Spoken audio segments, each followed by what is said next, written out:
நான் சின்ன வயசில் சரியாக படிக்க மாட்டேன். ஆனால் என்னை படிக்க வச்சது, படிக்கணும், படித்தா நல்லா வரலாம், உருப்படலாம் அப்படின்னு சொன்னது என்னை வந்து திருச்சிக்கு பக்கத்தில் மான்ஃபோர்ட் ஸ்கூல் இருக்குது. அதில் செயின்ட் ஜேம்ஸ் ஹையர் செகண்டரி ஸ்கூல்னு ஒன்று இருக்குது பாலக்குறிச்சியில். அங்கே தான் படித்தேன் நான். என்னை படிக்க வச்சது எல்லாமே அந்த கப்ரியல் குரூப்ஸ், அந்த மான்ஃபோர்ட் குரூப்ஸில் இருக்க பிரதர்ஸ் தான் என்னை படிக்க வச்சது. அங்கே போய் தான் இந்த ஒரு ஃபிலிம்லாம் இருக்குது, அப்படி இருக்குது, இப்படி இருக்குது, ரெக்ரேஷன் ஒன்று இருக்குது, மார்னிங் பிரேக்ஃபாஸ்ட்னு ஒன்று இருக்குது, லஞ்ச் இருக்குது, ஈவினிங் இருக்குது. அப்புறமேலு ஸ்டடி டயத்துலேருந்து காலையில் முதல் நாள் நைட்டு 7 மணிக்கு ஒருத்தர் பேசுகிறோம். மறுநாள் காலையில் 9 மணிக்கு தான் ஒருத்தருக்கு ஒருத்தர் பேசணும்.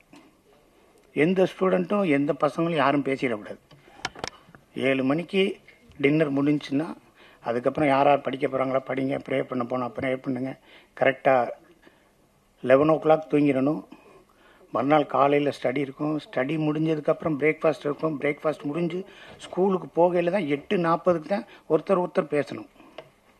பேசவே விடாது. உங்கள் வேலையை நீங்கள் பார்த்துக்கிட்டே இருக்கணும்.